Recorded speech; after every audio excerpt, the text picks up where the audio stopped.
Back in 2012, an old friend of my dad, involved in import-export business, had this place out in the island nation of Sri Lanka. Nestled in the Indian Ocean, southwest of the Bay of Bengal, Sri Lanka shares similarities with its neighbor, India, but is known for being considerably more laid-back, a perfect holiday destination. During the winter, my dad's friend mentioned that his house in Sri Lanka would be vacant for a few months, usually rented out to tourists. Spotting an opportunity for a discounted stay, I eagerly spent my meager savings on plane tickets and the rent. Little did I know that this adventure would become unforgettable, though not for the right reasons. The town I stayed in, Hikadoa, was a bustling tourist hub, swarming with backpackers from the Western world. Avoiding the mainstream tourist spots, I explored the local roti shops and curry houses, immersing myself in the authentic Sri Lankan experience. That's where I met Lassie. One day, curious about the relatively mild local cuisine, I ventured into a small curry place and, trying to impress the locals, asked for their home style. Little did I know, it was a spiciness level beyond my wildest imagination. Amidst coughs and splutters, Lassie, a long-haired local around my age, came to my rescue. He introduced me to a drink called Lassie, a yogurt-like concoction that provided relief from the fiery ordeal. Grateful, I thanked him, and our friendship began. Lassie and his friends welcomed me into their world, showing me the local surf school, teaching me Sinhala, and sharing stories over cheap lion beers.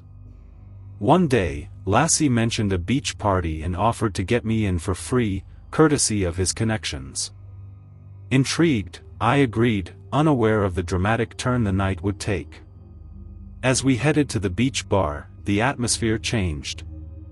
The party, a magnet for tourists, also attracted a group of wealthy kids from Colombo, the capital.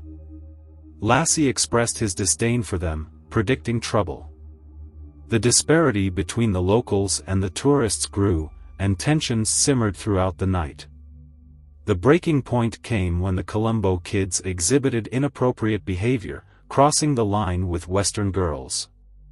A confrontation erupted, and what started as a shouting match escalated into a full-blown brawl. Amidst the chaos, I found myself outnumbered, defending Lassie and his mates from the relentless assault. The situation took a dark turn when one of the Colombo kids smashed a bottle on Lassie's face. The sound of shattering glass and the brutality of the attack still haunt me. In the midst of the chaos, I interposed myself, absorbing blows to shield Lassie from further harm. The police eventually intervened, dispersing the Colombo kids. The aftermath was gruesome: broken glass, blood-soaked sand, and the sobbing of traumatized witnesses. We tried to get Lassie to a hospital, but the apathetic response from the authorities left me feeling helpless and alone. In the end, Lassie survived, but not without permanent scars. His friend Dinesh, however, wasn't as fortunate, stabbed in the throat during the melee. As the events of that night consumed the final days of my trip, the bond with Lassie and his friends grew stronger. Despite the guilt and regret, violence forged an unbreakable connection, leaving me with a fervent hope never to experience anything similar again.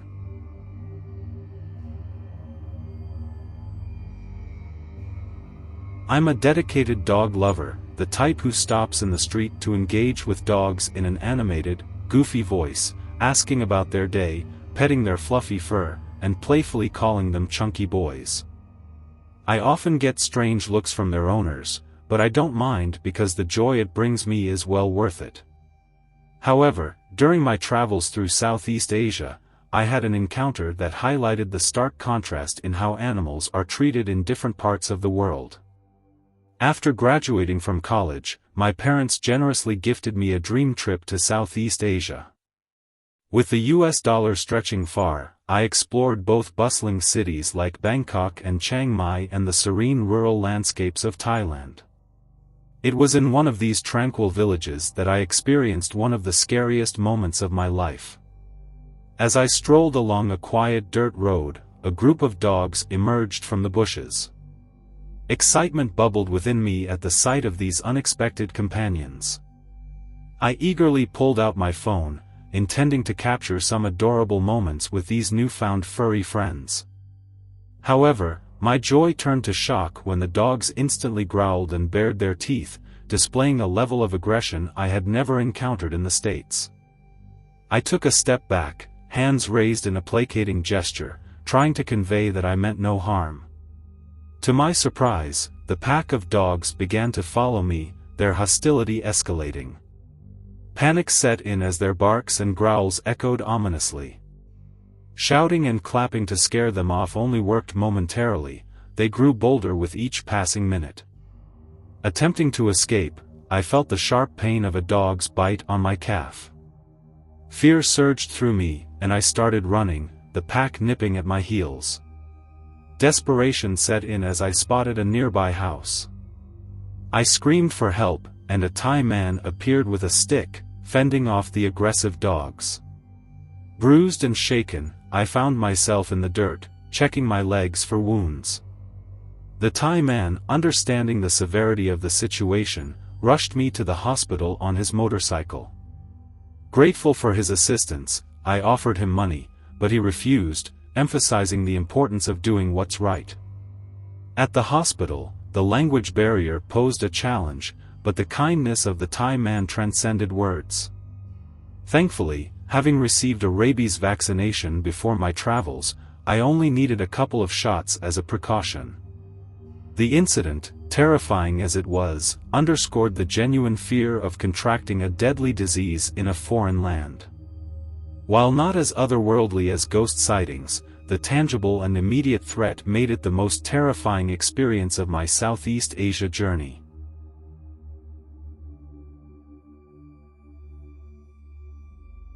Back in the early 90s, right after acing my A-level exams in the UK, I found myself at a crossroads.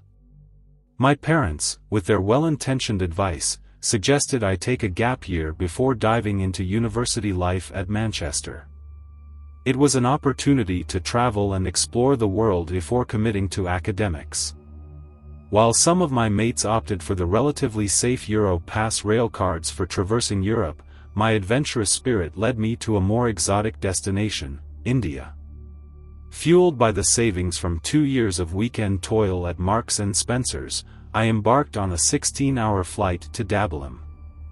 The anticipation of landing in India, ready to unwind and explore, was palpable. Little did I know, the tranquility I sought would prove elusive, especially in the vibrant chaos of Goa. Vasco da Gama, the nearest city, felt like another planet compared to my quiet Manchester suburb. After overcoming a bout of gastroenteritis and adjusting to the surroundings, I decided to venture further, setting my sights on Kerala, India's southernmost coast. With a smattering of Hindi under my belt, I aimed to explore beyond the well-trodden tourist trails, seeking a more authentic experience. Little did I know that this decision would lead me to a remarkable encounter in the heart of nowhere, about 20 miles outside the city of Kollam. In pursuit of an ancient temple known as Mandir Mahadeva, I found myself wandering through the countryside, blissfully unaware of the potential dangers lurking in the tall grass. Lost and under the scorching Indian sun, thirst began to gnaw at me. Spotting a village across a vast expanse of grasslands, I made my way toward it, oblivious to the perils concealed in the verdant depths. As I ventured forth, the tranquil scene was shattered by a sudden and unexpected spectacle. Rising menacingly from the grass in my path was the largest snake I had ever laid eyes on, a cobra, no less. Its distinctive hood and the black and white markings beneath its head left me frozen in awe. To an 18-year-old from a quiet Manchester suburb, it was like confronting an alien entity. The fear that gripped me in that moment was primal and intense, as if the echoes of countless snake-bitten ancestors were screaming a dire warning. The hiss of the cobra added to the surreal experience, resonating like the sound of a mythical creature. Fear coursed through my veins, and the realization that this creature could end my life swiftly became all-consuming. In that moment, my quest for a spiritual journey took an unexpected turn, plunging me into an encounter with something akin to the devil itself.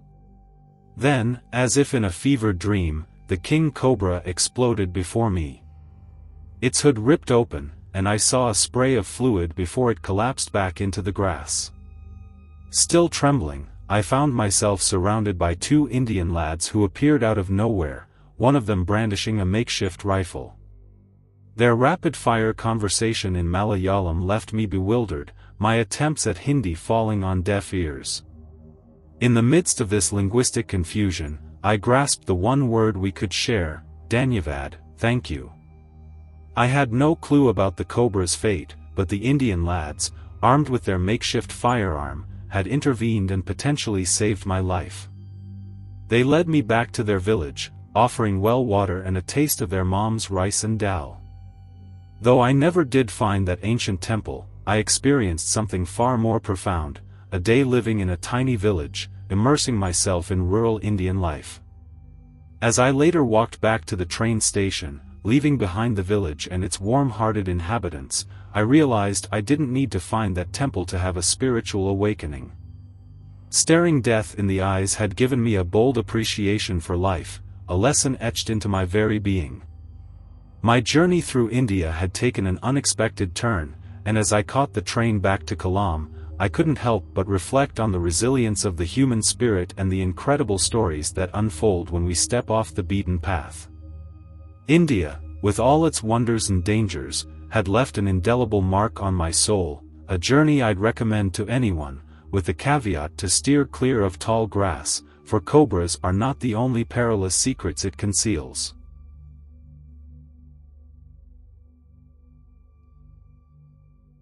On the 23rd of June in the year 2000, around 1 o'clock in the morning, I found myself stirring from my sleep at Childers Palace Backpackers Hostel in Queensland, Australia. Bleary-eyed and confused, I was initially annoyed by some banging sounds coming from the hall outside. I wondered who could be so inconsiderate to make such noise in the middle of the night. However, as I sat up in bed, a distinct scent filled the air around me, a smell of burning wood. This might have been comforting if there were log fireplaces in the hostel, but there weren't. The burning wood smell was accompanied by thick black smoke trickling into the room from the crack underneath the door frame. Panic set in as I threw myself out of bed, shaking awake my girlfriend sleeping in the bottom bunk. The realization hit me as the words passed my lips, "Get up, get up. The hostel's on fire." We attempted to escape the building, crawling on our hands and knees to avoid inhaling the deadly black smoke. Pounding on the doors of our neighbors, we hoped to save as many lives as possible. There were no fire alarms blaring, only the warnings of others rousing guests from their sleep. Later, I learned that fire alarms had been installed but deactivated due to malfunctions in the weeks prior. Fire notes on the walls, showing the best escape route, became crucial for the surviving guests. The hostel, a 100-year-old timber building, succumbed to the fire's terrifying speed. My girlfriend and I fought our way out onto a first-floor balcony. Luckily, it wasn't too high of a jump, and we landed safely on the ground below. Looking back, we witnessed a chaotic scene. Some guests were forced to leap from balconies and windows onto neighboring roofs, while others, too weak to make the jumps, landed in heaps of broken bones. The screams of pain added to the frenzy of flame and smoke. Around 70 backpackers managed to escape that night, with only 10 suffering minor burns. The local fire department's swift arrival allowed the final escapees to climb down ladders from the top floors. However, 15 backpackers from around the world were not as fortunate. In the aftermath, the local town residents supported the survivors, donating food, blankets, and backpacks. A shrine formed in front of the building, adorned with flowers, heartfelt letters, and fruit from local farms. Survivors held an impromptu memorial service, broadcast worldwide, drawing attention from Princess Anne, who visited to offer emotional support. the investigation shifted from an accidental fire to deliberate arson. Witnesses mentioned an aggressive local fruit picker, Robert Long, who had a general disdain for backpackers. Long, recently evicted from the hostel, had vowed revenge against the owners. Police publicly announced their intention to question Long, leading to his eventual arrest after a confrontation that left an officer injured. Robert Long was found guilty of 2 charges of murder and arson in March 2002, sentenced to life in prison with a minimum of 20 years. Despite overwhelming evidence, Long insisted on his innocence and lodged an appeal, swiftly denied. In June of this year, Long became eligible for parole, but no news regarding hearings or release dates has been confirmed. As a tribute to those who lost their lives, artist Jasonia Pilatus painted portraits of the victims. The most challenging and emotionally charged portrait she ever undertook, capturing the victims' appearance from photos provided by their families. A fitting tribute to those trapped in the Childers Palace backpackers hostel on that horrifying night, a tragedy perpetrated by a callous, evil man who took the lives of 15 innocents in a fit of rage.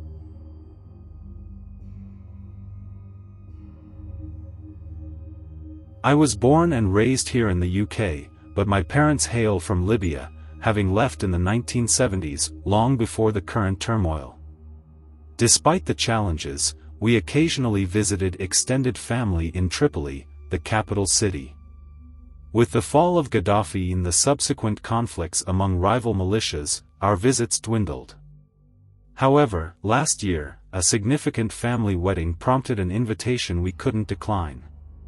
Initially hesitant due to the city's war-torn state, my parents surprised me by declaring their commitment to attend.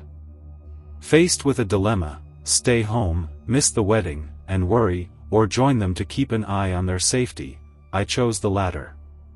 Tripoli, despite its scars, is an incredible city, boasting Roman ruins, Italian-style architecture from the colonial era, and amazing cuisine.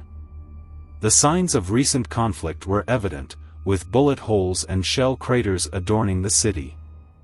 Haunting memorials stood as reminders of lives lost in past attacks. Yet, for a while, the city seemed relatively safe, allowing us to immerse ourselves in family and forget the prevailing unrest. The wedding was a joyous affair, and as we settled into a week of family gatherings, the anxiety about the trip receded. However, one night, as we sat down for a lavish dinner with extended family, distant pops from outside hinted at something sinister. I desperately hoped they were fireworks, but my cousin's reactions spoke otherwise. The food hastily disappeared into the basement, a makeshift bunker stocked with water, bedding, and essentials for survival. The ensuing night became the most terrifying of my life, with the thunderous sounds of bombs and gunfire above, keeping us wide awake. Each minute, I braced for armed intruders, fearing the worst. My cousins, accustomed to such turmoil, tried to reassure me, but their fear-filled voices echoed the gravity of the situation. When the noises above subsided, we dared not sleep. My uncle ventured upstairs to gather information and discovered that a local militia, once in control, was under attack from old rivals. The violence was far from a minor skirmish, and there was a looming threat of its resurgence that night. Our family hastily arranged a minivan taxi to drive us to Tunisia, the nearest safe haven. We left a week earlier than planned, abandoning the festivities to escape the impending chaos. It was heart-wrenching to leave our family behind in a city destined for violence. Despite my father's offer to fly them to the UK for refugee status, they refused, their pride refusing to let them abandon their home. It shattered me to leave them behind. Since that harrowing night, we haven't returned to Libya. I kept in touch with my cousins, relieved to know they were safe. The nightmares haunted me for months, a stark reminder that what was one night for me was their daily reality.